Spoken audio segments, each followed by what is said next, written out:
Wa qala Ali Al-Qadiri, kemudian berkata Ali Al-Qadiri, la yazgurunna aqwamun fid dunya al firasil muhammadah yadkhuluhum dakhala yadkhuluhumullahu al jannatil ula. Para sufi itu berbangga diri dalam berzikir. Mereka berzikir di atas kasur-kasur mewah, kasur-kasur nyaman. Ini maksudnya menunjukkan mereka berzikir di fasilitas yang mewah. Ini kasur hanya sebuah percontohan. Mungkin di sofa yang mewah itu. Mereka berzikir di situ. Tetapi juga oleh Allah yang kemudian oleh Allah dimasukkan kepada surga yang tinggi. Wa fihi dalilun ala annal muluka wal umara wa may yajri majrahum min ahli dunya wa manasib la tamnahum hismatuhum wa rifaqatuhum an zikrillah taala. Para sufi berzikir di atas kasur-kasur empuk, kasur mewah, sofa mewah. Ini menunjukkan ya dalil bahwa banyak dari raja-raja, para pangeran dari ahli dunia yang mana kemewahan dan segala kenikmatan hidup yang mereka dapat tidak mengganggu atau membelotkan hatinya dari zikir kepada Allah Subhanahu wa taala. Maksudnya ini kisah untuk menunjukkan kepada kita bahwa tidak ada larangan kita untuk menikmati segala fasilitas dunia. Silahkan nikmati. Syarat tadi jangan sampai membuat kerusakan. Nah, itu syaratnya, larangannya. Yang kedua yang harus diperhatikan, nikmati fisik, menikmati fasilitas dunia, tetapi qalbu tetap online kepada Allah Subhanahu wa taala. Karena banyak para ahli sufi juga seperti itu. Imam Abu Hasan Asy-Syadzili itu yang bergelimang hartanya. Bahkan Tuan Syekh Abdul Qadir Jailani, guru kita juga seperti itu. Tetapi qalbunya tidak berbelot dari zikir kepada Allah Subhanahu wa taala. Kayaknya enak Pak ya, disuruh zikir sambil diberi kekayaan. Jadi maning jadi beunghar bari hati taat Pak. Daripada malarat hate maksiat gitu. Payah disikat kepala ikat. Ini sudah fasilitas hidup mewah karena qalbunya senantiasa tidak lepas dari zikir pada Allah, zahirnya tidak lepas dari hukum syariat, maka oleh Allah wa hum fi zalika majuruna musabuna yadkhuluhumullahu bi rahmatihil jannatil ula. Maka mereka tetap diganjar oleh Allah dan mendapatkan pahala dengan dimasukkannya atas rahmat Allah kepada surga yang tinggi. Alhamdulillah. Wa fihi imaun ila tariqati ba'di sadati sufiyah kan Naqsyabandiyah wasyadziliyah wal kubrawiyah. Intah. Nah, ini rupanya tanda-tanda yang diikuti oleh para pembesar tasawuf, para sufi-sufi besar dari tariqah Naqsyabandiyah, Syadziliyah dan Kubrawiyah. Banyak dari tariqah-tariqah tersebut yang memang para sufinya adalah orang-orang yang kaya raya, orang-orang yang bergelimang harta. Tetapi banyaknya harta tidak membelotkan qalbunya dari zikir kepada Allah. Sesuai perintahnya, ya ayyuhallazina amanu la tulhikum amwalukum wala auladukum an zikrillah. Hei orang-orang beriman, jangan sampai harta, benda dan keturunanmu menjadikan hatimu berpaling dari zikir kepada Allah. Ikhwani rahimakumullah. Ini petunjuk dari pengersa Allah. Tidak mengapa. Nah, kata Syekh Bahauddin An-Naqsyabandi dalam kitab Ar-Rasikhat, kulit ta'am jayidan wastagil jayidan. Syekh Bahauddin An-Naqsyabandi itu sufi abad 14 ya. sebut 317 kalau tidak salah lahirnya. Makanlah dengan makanan-makanan yang baik-baik, yang enak-enak. Tetapi juga sibukkan kalian dengan ibadah yang baik. Makan yang baik dan beribadah juga dengan baik. Tidak boleh makan baik tetapi ibadah tidak baik. Atau sebaliknya, ibadah baik makan tidak baik. Sebab kita masih membutuhkan syariat. Ibadahnya baik di hulu pot nyawa, tapi makan makanannya makan seadanya. Itu bisa menjadikan kekurangan gizi, Pak. Wahazal qadru yakfi lil arif. Penjelasan-penjelasan ini cukuplah bagi seorang arif dan bijaksana. Artinya penjelasan barusan cukuplah bagi kita bahwa tasawuf ini tidak melarang untuk menikmati apa yang ada di dunia ini. Cukuplah bagi kita bahwa bertasawuf tidak perlu menjauhi dunia. Yang harus dijauhi, yang harus jauh dari dunia itu adalah qalbunya. Qalbunya. Sayyid Syekh Abdul Qadir beliau berkata, wa kana malu khadimaka wa anta khadimul maula fata'ishu fid dunya mudallilan wa fil uqba mutayyiban mukraman. Kata Tuhan Syekh Abdul Qadir, harta benda itu harus selalu menjadi pembantu kamu, sementara kamu menjadi khadim pangeran. Biarlah dunia menjadi pembantumu, sementara kamu tetap menjadi pembantu Tuhan, pelayan Tuhan. Kalau dunia menjadi pembantu, yang ngaturnya siapa, Pak? Kita atau dunia? Kita, ya. Tetapi kalau sebaliknya, dunia menjadi pimpinan, kita menjadi pembantu, kita diatur oleh dunia. Maka ada istilah, biarlah dunia mencari. Sebab dunia itu kalau dikejar pasti lari, dibiarkan akan mencari. Maka rumah kita takluk menjadi pembantu kita, mobil kita takluk menjadi pembantu kita, harta benda juga yang lainnya takluk. Artinya manakala harta-harta itu tidak ada, hati kita tidak merasa kehilangan, hati kita tidak menjadi kebingungan dan gundah gulana. Itu toh dari Allah, kita minta lagi kepada Allah. Mungkin dunia itu, mungkin rumah itu, mungkin perusahaan itu, mungkin mobil itu, mungkin motor itu sudah tidak siap lagi melayani kita. Biarlah kita minta lagi kepada Allah pelayan-pelayan yang lain. Begitu saja komunikasinya. Tuhan Syekh Abdul Qadir begitu. Dan kata-kata beliau kan dibuktikan. Di antaranya dengan memiliki kuda pilihan dengan telapak kakinya yang terbuat dari emas 40 ekor. Pada akhirnya diberikan kepada orang yang sakit padahal telah menggunjing beliau. Itu di antara buktinya. Maka wajar jika beliau berkata demikian. Jadi kita menjadi khodam yang lebih tinggi, maka yang di bawah akan menjadi khodam kita. Dunia dan segala akibatnya akan menjadi khodam kita. Maka dengan demikian hidupmu di dunia akan jadi tuladan, sementara di akhirat akan mulia, mutayyiban, mukraman.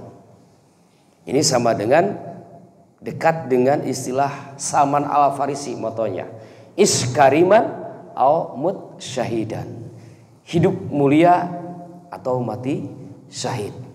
Kata Tuhan Syekh Abdul Qadir, artinya jika engkau mampu menjadikan dunia sebagai pembantu, sementara engkau menjadi pembantu Tuhan, maka hidupmu akan menjadi tuladan.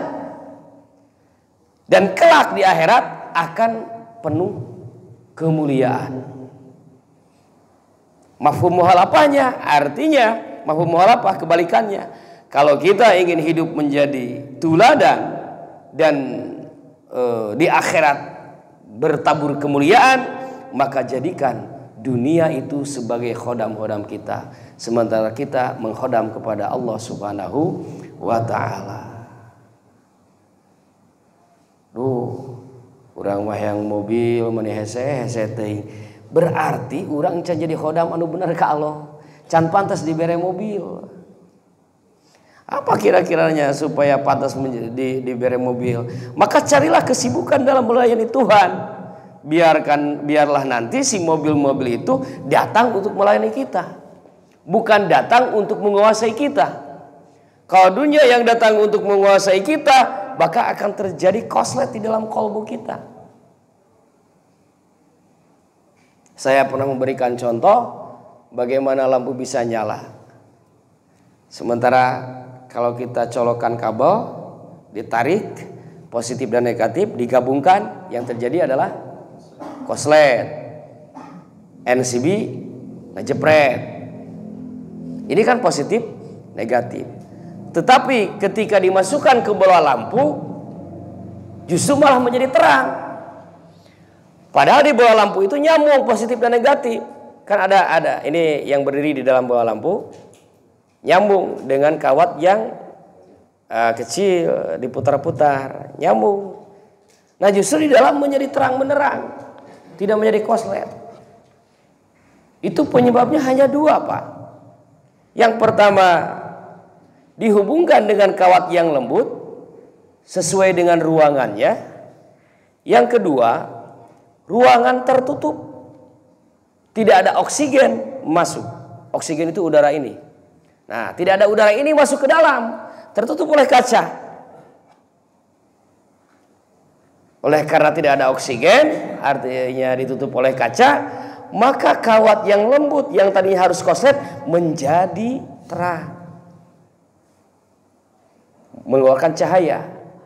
Cahaya ini direfleksikan, dipantulkan kepada kaca yang menutupinya. Maka kaca yang menutupi itu memantulkan atau merefleksikan cahaya itu ke ruangan. Jadilah terang seperti ini. Tapi coba Pak, bolongan kaca itu dijamin nggak beletuk. Karena oksigen masuk ke dalam. Ini artinya Allah bersabda di surat As-Samas, fa'alhamaha fujuroha wa taqwaha. Allah mengilhamkan kepada jiwa dua potensi, fujur dan takwa. Fujur ini potensi kefasikan, takwa potensi kebaikan. Ada dua di dalam kolbu. Ada dua di dalam kolbu.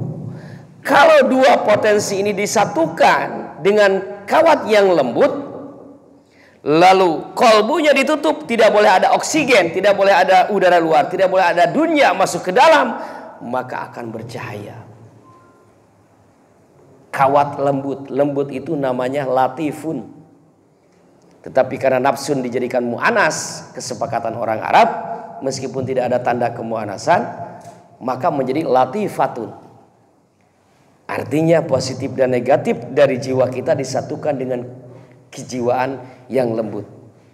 Dilembutkannya oleh zikrullah, dilembutkan akan sesuai, Pak. Syarat kedua, tidak boleh ada oksigen masuk, tidak boleh ada masuk dunia ke dalam hati. Maka akan terang. Akan ada getaran, Pak. Dalam bahasa pengersa Abah, ikhtilaj. Getaran ini adalah energi.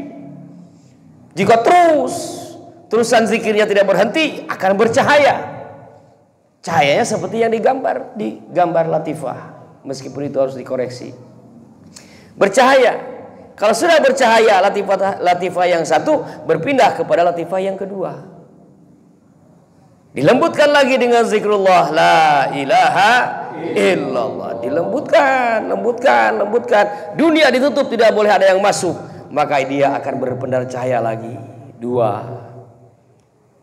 Semakin kuat cahayanya, latifah ini tidak akan kuat menampung. Pindah ke latifah yang ketiga. Lembutkan lagi. La ilaha zahirnya, batinnya dengan zikir-zikir tertentu. Ada yang khusus di situ. Semakin lembut, bercahaya lagi.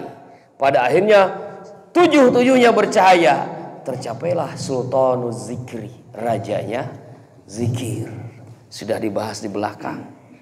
Jika ini sudah dapat semuanya, maka kekuatan jiwa bumi, kekuatan jiwa langit akan didapat oleh dia. Kalau orang-orang penguasa cakra, itu bisa memandang dan bisa melemparkan orang dengan cukup pandangan begitu saja, orang-orang seperti ini tidak perlu dipandang lagi, cukup dengan pikirannya, kamu terlempar dia, karena sudah mampu menguasai jiwa langit dan jiwa bumi. Tetapi kalau satu waktu dunia masuk kepada hati, sama dengan oksigen masuk ke dalam, yang akan terjadi koslet, ngebeletuk, Pak. Semuanya pasti ngalamin. Dunia masuk ke dalam kolbu, hutang asup kana hate, ya Pak. Sawah masuk kana hate, mobil asup kana hate, pekerjaan asup kana hate, rungsing Pak, ngabarung sinang nu teu menghitung-hitung cek orang Sunda. Resah dan gelisah, resah dan gulana. Kenapa? Koslet. Oksigen masuk ke dalam, terganggu. Zikir deh. La ilaha illallah, la ilaha illallah, la ilaha illallah. Tetapi dunianya masih terus masuk, tidak diganti dengan robitoh oleh guru kepada guru, terus tidak akan hilang. Ganti dunianya dengan robitoh kepada guru. La ilaha illallah, la ilaha illallah. Dunianya diganti dengan robitoh. Maka semakin kuat robitohnya, semakin kuat fuyudatur ruhaniyah, emanasi atau pancaran cahaya dari ruh musyrik semakin kuat kepada kita. Ini dunianya Pak. Seringkali kita berzikir tapi dunianya masuk terus. La ilaha illallah, la ilaha illallah. Hayam nu borontok nu bulu hiris eueuh euy leungit ka mana? Dipikiran eta keur dikir, masuk dunia kana hate. Yuk kita berlomba-lomba dalam hal ini Pak. Kita saling memotivasi untuk melaksanakan warisan dari guru. Jangan sampai dunia masuk kepada kolbu. Caranya ketika zikir, bahkan sebelum zikirnya, robitoh kepada guru. Apa itu dalam ilah hadrati di sana atau saat ilahi. Langsung bayangkan wajah guru. Ila hadratin Nabi Mustafa di situ atau dalam ilahi. Ilahi langsung di sini Pak. Munculkan wajah Abah. Terang. Anta maksudi. Terus dijaga. Hifzu tasawuri surati syekh. Menjaga atau memelihara. Terus dijaga. Waridhaka matlubi. Atini mahabbataka wa ma'rifataka. Jaga terus. Maka dunia tidak akan masuk ke dalam. Wah koslet Pak. Nah zikir yang begitu boleh jadi 3 kali zikir sudah loncat ke atas. Karena ada janji Allah ya dari Rasulullah. Man qala la ilaha illallah wa maddaha bi ta'zim. Barang siapa yang baca la ilaha illallah dan memanjangkan penuh ta'zim. Maka la ilaha illallah bukan mad jaiz munfasil hukumnya, disebut mad ta'zim. Barang siapa membaca la ilaha dengan memanjangkan la dengan penuh ta'zim, hudimat lahu arba'atu alafin min dzambik. Diampuni 4.000 dosa besar. Di hadis yang lain, bagaimana kalau dia tidak punya dosa? Diampuni dosa orang tuanya, dosa anak-anaknya, dosa tetangganya. Indahnya bertetangga dengan ahli zikir seperti itu Pak. Kabagean orang teh. Itu Ustaz Atin sering dikirnya seperti itu. Pertama diampuni dosanya, tapi terus-terusan istrinya, terus-terusan anaknya, terus-terusan orang tuanya, terus-terusan udah bersih di semua di keluarganya, tetangganya dibersihkan. Luar biasa Pak. Nah, makanya kenapa para ulama suka mencari tetangga-tetangga, bahkan sampai meninggal pun uak mah ke ayah saya tua ajengan Muhammad Aki ajengan Muhammad Yunus. Awan uak mah pengin dikuburkan itu di samping orang-orang soleh katanya. Sebab kita di alam kubur itu samalah seperti di dunia. Kalau bertetangga dengan yang tidak baik, sering rese, ya ganeng we gitu. Kita gitu. Tapi ternyata yang ditunjuknya orang soleh itu sama Hasan Basari di situ. Pas diukur, ini makom. Nah, seperti begini. Ternyata tidak cukup. Misalkan lebarnya harus seperti ini. Ternyata tidak cukup oleh penggali itu. Sementara Aki Ajengan pengen dikubur di sini antara dua makam ini. Disimpan awinya, bambunya. Dia mikir, ini gimana tidak cukup? Beliau pengen di sini tapi nggak cukup. Dia berpikir sekian detik atau menit. Pas melek lagi, ini jadi cukup Pak. Menggeser, jadi pas. Loh, kok jadi pas katanya? Ambil lagi meteran, diukur, nggak robah awinya. Ini karomah para ulama. Diukur lagi bolak-balik sampai dengan temennya. Udah pas benar sekarang, udah cukup di sini katanya. Tapi karena itu udah sore sama ayah, udah besok aja digali kuburnya.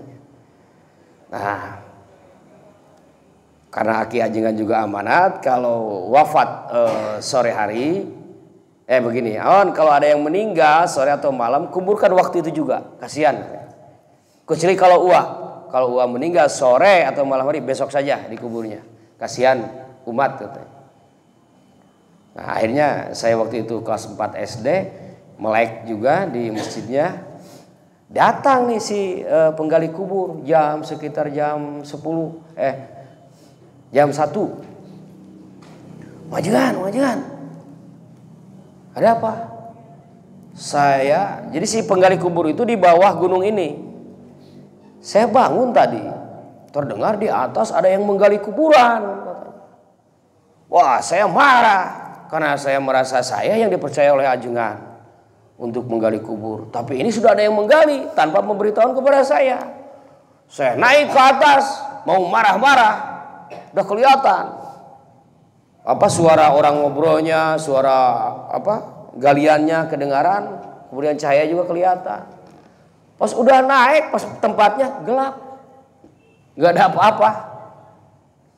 Saya jadi takut, lari. Itu apa? Ya sudah.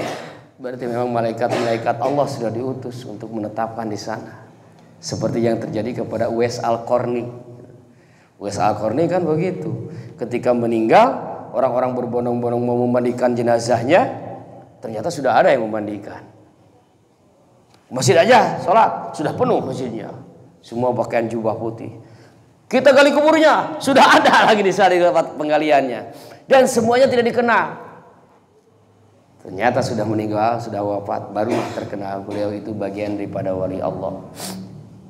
Nah, itulah di antara orang-orang yang memang hidupnya dipenuhi dengan cahaya zikir. Mereka tidak akan merasakan koslet, Pak. Itu.